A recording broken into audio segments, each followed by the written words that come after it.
제주 MBC는 도내에서 유행처럼 번지고 있는 스포츠 역배팅 게임의 위험성을 연속 보도해드렸습니다. 하룻밤새 7만 명이 넘는 회원들이 수백억 원이 넘는 베팅 금액을 한꺼번에 날리는 일까지 벌어지면서 경찰이 수사에 착수했습니다. 이따금 기자입니다. 축구 경기 베팅이 이루어지는 한 온라인 사이트. 텔레그램 방에서 알려주는 경기와 점수에 베팅을 하고 결과가 틀리면 배당금을 받는 역배팅 방식입니다. 결과를 맞추기는 어려워도 틀리기는 쉬워 지금까지 한 번도 배당금을 놓친 적이 없었습니다.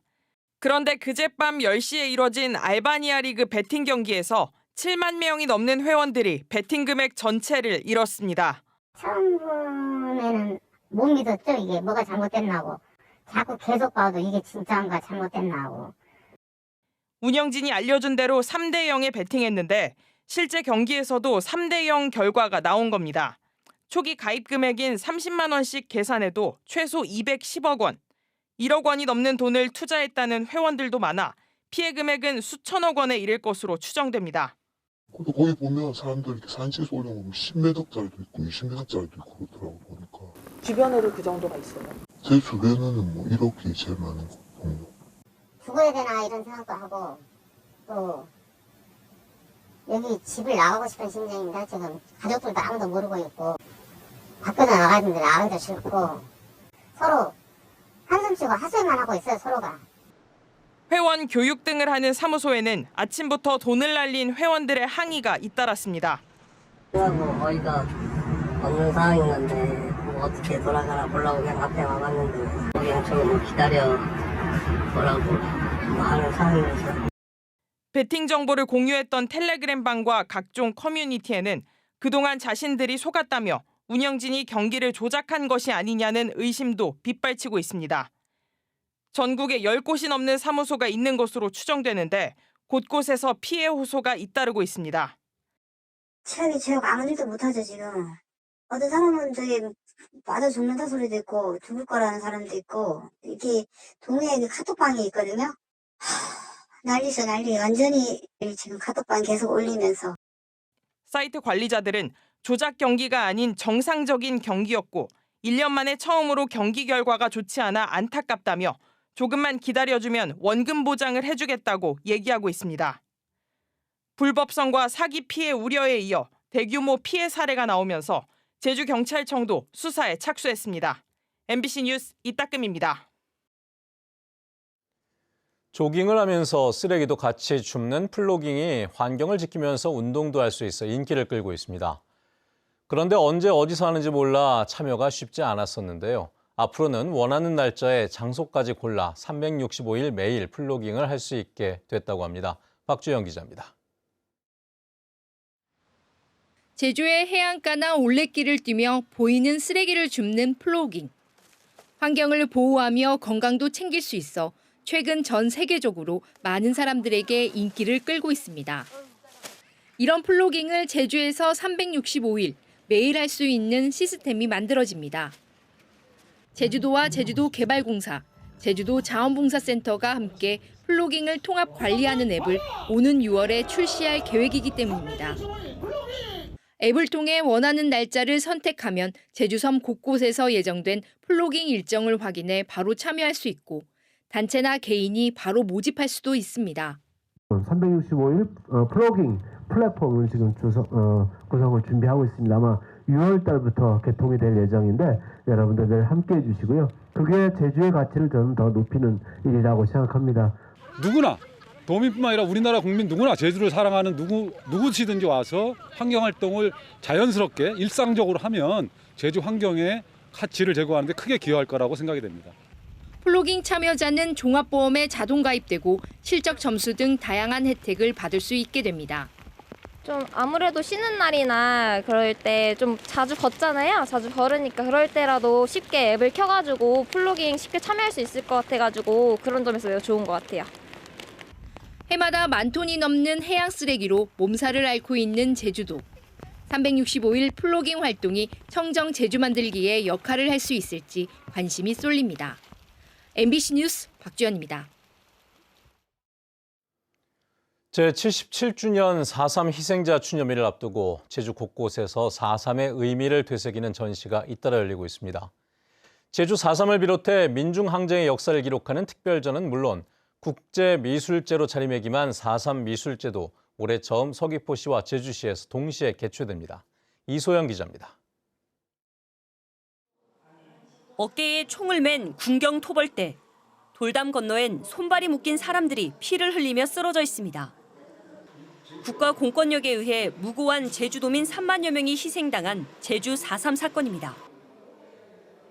트럭에 탄 시민군에게 김밥과 주먹밥을 전하고 헌혈을 자청한 시민들. 군사 독재에 맞선 광주 5.18 민주화 운동으로 모두 민중의 의식을 재조명한 작품들입니다. 교과서에서도 있었긴 했었는데 그거는 그냥 일반적인 거였고 이제는 좀 마음으로, 그러니까 이게 글보다는 그림이나 이런 전시회를 보니까 더 한꺼번에 좀 감동이 있는 것 같아요.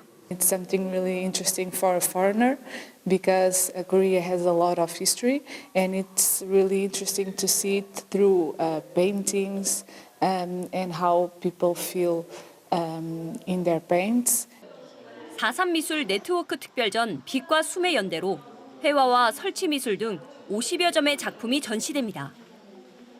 특히 제주 4.3뿐만 아니라 동학과 독립운동, 대구 10월 항쟁과 5.18 민주화 운동까지 역사를 기억하기 위한 연대회장이 제주에 마련됐습니다. 민중의 저항이라는 의미가 분명히 있기 때문에 그런 의미를 전 국민이 같이 공유하자는 의미로 같이 개최하게 되었고요. 도립미술관을 시작으로 제주 곳곳에서 4.3의 의미를 되새기는 전시가 잇따라 열립니다. 올해로 32회째를 맞는 4.3 미술제에는 4개국 60여 명의 작가들이 참여하며 역대 최대 규모로 진행됩니다. 또 전시 투어 프로그램은 물론 올해 처음으로 4.3 미술제가 서귀포시와 제주시에서 동시에 열립니다. 서귀포 예술전당에서는 어떤 4.3의 의미를 좀 더 깊이 있게 들여다볼 수 있는 작품들이 전시가 되고 있고, 여기 예술공간 이하 같은 경우에는 4.3을 좀 확정해서 지역의 현실과 4.3을 또 연계해서 하는 작업들이 이하 공간에서 펼쳐질 계획입니다. 또 4.3 주간에 맞춰 청년 작가들의 전시가 산지청 갤러리에서 개최되며 4.3 평화공원에서는 4.3 유족들의 유년 시절을 다룬 이야기와 시화전이 펼쳐집니다. 제77주년 4.3 희생자 추념일을 앞두고 도내 곳곳에서 전시와 추모 행사 등이 열리며 추모 분위기를 고조시키고 있습니다. MBC 뉴스 이소연입니다.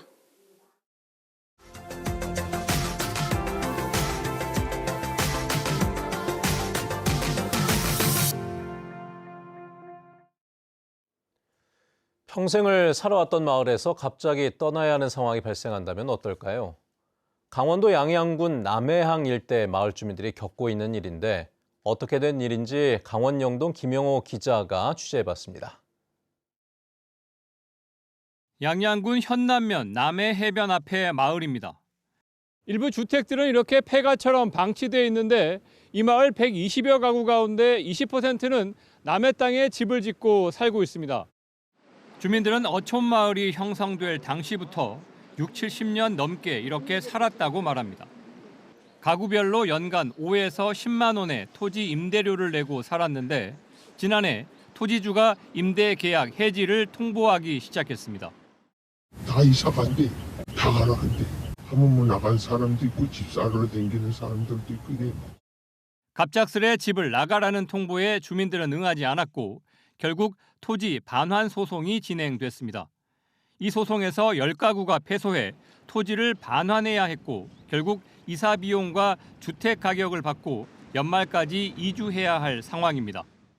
나무 땅에 50년, 60년 살았으면은 그 땅에다가 달라면 줘야죠. 그래서 내가 죽을 때까지 살겠지. 이러다가 이렇게 딱 당긴 거야. 그런데 최근 다른 14가구에도 계약 해지가 통보되면서 주민들이 불안해하고 있습니다. 해당 주민들은 토지주 측이 이주를 준비할 충분한 시간을 주지 않고 있다고 주장합니다.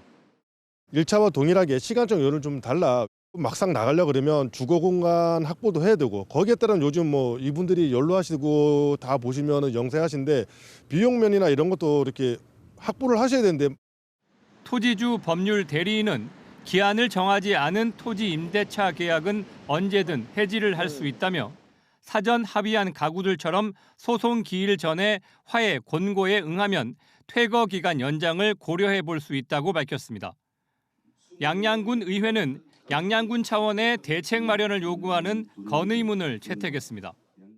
2주 준비에 필요한 최대한의 시일을 확보해주는 노력을 해주시기 바랍니다. 이분들이 양양군에서 이탈하지 않도록 대책을 세우는 노력에 해당 토지주와 관련된 땅을 임대해 살고 있는 주민들은 남해안 주변에만 100여 가구로 추산되는데 퇴거 조치가 확산되면 혼란이 커질 것으로 예상됩니다. MBC 뉴스 김영호입니다.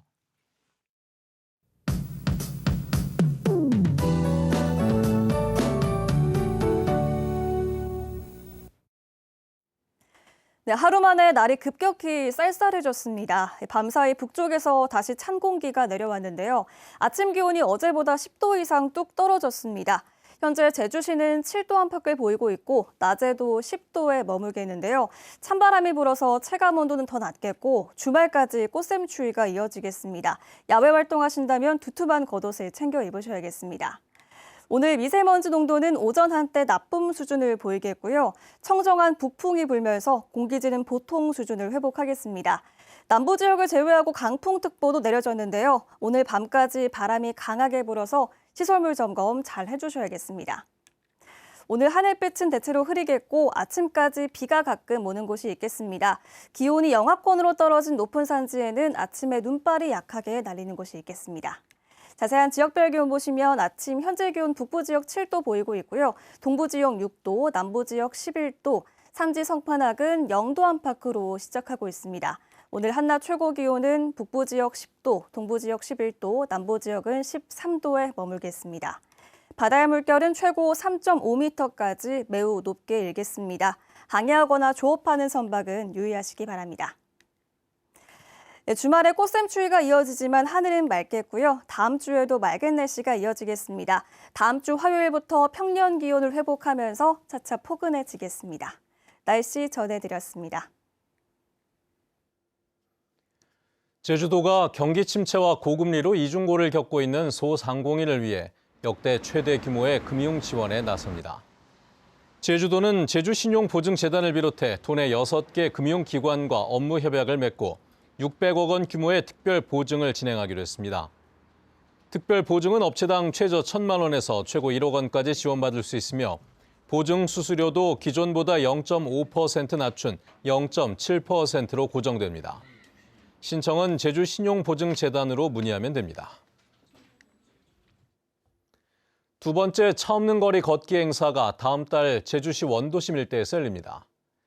행사는 다음 달 26일 오전 9시에 시작하며 탑동 광장에서 출발해 서문 로터리와 관덕정 등을 거쳐 탐라 문화광장까지 모두 3.5km를 걷습니다. 행사 구간 도로는 오전 7시부터 오후 1시까지 전면 통제되고 도심 곳곳에서 전통 놀이를 비롯해 공연과 전시 등 부대 행사가 진행됩니다. 제주와 대만 가오슝을 오가는 직항 노선이 5년 만에 재개됩니다. 티웨이 항공은 다음 달 22일부터 화요일과 목요일, 토요일과 일요일 주 4회 제주 가오슝 직항 노선을 운항합니다. 제주 출발 시간은 오전 11시며 대만 가오슝에서는 오후 1시 40분에 출발합니다. 제주와 가오슝을 잇는 직항 노선은 2019년 10월부터 제주항공에서 주 2회 운항했지만 코로나19 사태로 2020년부터 중단됐습니다. 겨울철 빙판길 사고 예방을 위해 아라동과 일도 이동 지역에 도로 열선이 추가로 설치됩니다. 이번에 설치되는 지역은 중앙로 아라주공 아파트 교차로 400m 구간과 일도 이동 주민센터 동쪽 200m 구간입니다. 제주시는 상습 결빙 지역 현장 점검을 통해 설치 지역을 결정했으며 올해 상반기 안에 공사를 마무리해 올 겨울부터 가동할 예정입니다. 현재 제주에는 3개의 노선 3,142m 구간에 도로 열선이 설치되어 있습니다. 오영훈 도지사의 재산이 1년 만에 1억 원 남짓 줄어든 것으로 나타났습니다. 정부 공직자윤리위원회가 공개한 고위공직자 재산 변동 사항에 따르면 오 지사는 1억 315만 원이 감소한 7억 3,200만 원을 신고했습니다. 김광수 교육감은 8천만 원 줄어든 7억 1,350만 원. 이상봉 도의회 의장은 1,780만 원 늘어난 7억 1,500만 원을 신고했습니다. 도의원 중에는 양용만 의원이 198억 원으로 가장 많은 재산을 신고했고 1년 동안 18억 9천만 원이 증가했습니다.